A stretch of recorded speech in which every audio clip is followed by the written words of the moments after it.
Welcome back. So this is the second piece of the puzzle. So we actually demonstrated last time the usage of the app itself through ngrok, and now this is actually an additional like a tool that customers can use when they're talking to the auto repair specialists. So there's actually a bot interface, and then if you don't want any human interaction, or if you don't want to use the website for some reason, this could also be an additional option that is presented to the users.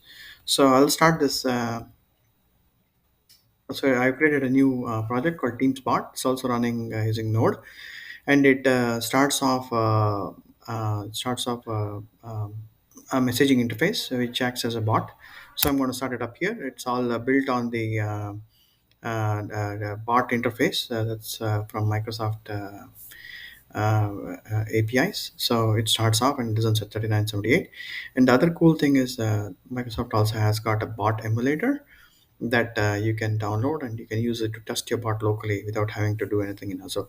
So you open the bot using this, click this button, open the bot, and then you have to present your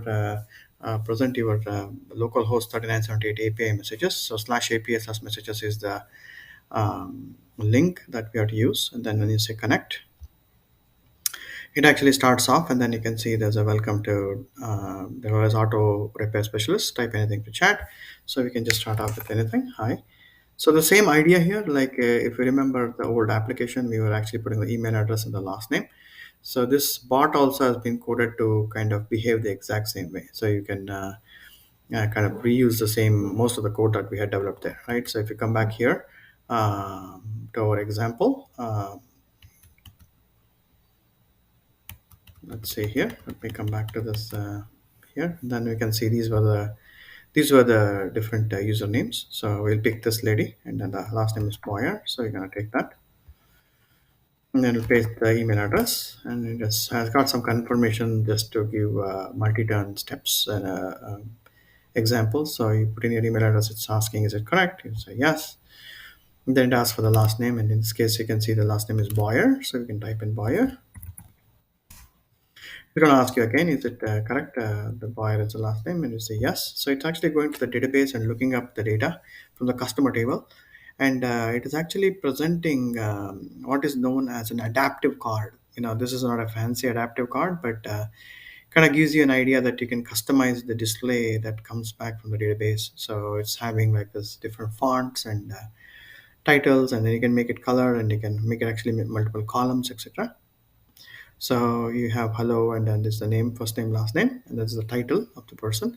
There's the address, there's the phone number, and the email, and and then you can see the credit card number, which we can use later on to take the payment. So if it is correct, then they click on yes. So the cool thing now it's actually displaying all the vehicles that particular person has registered with the auto dealership. So and these are also adaptive cards. It can tell you like the VIN number, the registration number, what's the color, and what is the type of fuel they use, and the make, the model. Of course, all of it is fake data, but you get the idea that. And then now it gives you all these options. You can look at it, and then you can pick one of these vehicles just for diagnosing. So I pick this one as an example, and then it goes to the database, picks a couple of random problems, and then kind of displays that as though this vehicle we diagnosed, and these are the things that we found, right? So maybe you can take that two, option number two, and then it comes back and says, hey, it goes back to the database again, and then uses this as a type and queries to get the minimum and maximum price for this kind of a problem. What does it cost to fix? So here it kind of gives you the option to the user to continue or not. If you hit no, it will say thank you, and then you can restart the conversation. But if you say yes, it will actually kind of create a service ticket in the database, and then the other side, they can actually look up the ticket, and they will have the information about the vehicle they picked, the diagnosis that they have been that has been done on the vehicle, what it costed, etc. And then they can actually do more deep dive and kind of get in touch back with the customer. So this is just a quick demo of how we could actually use a bot interface to augment the application functionality that we showed.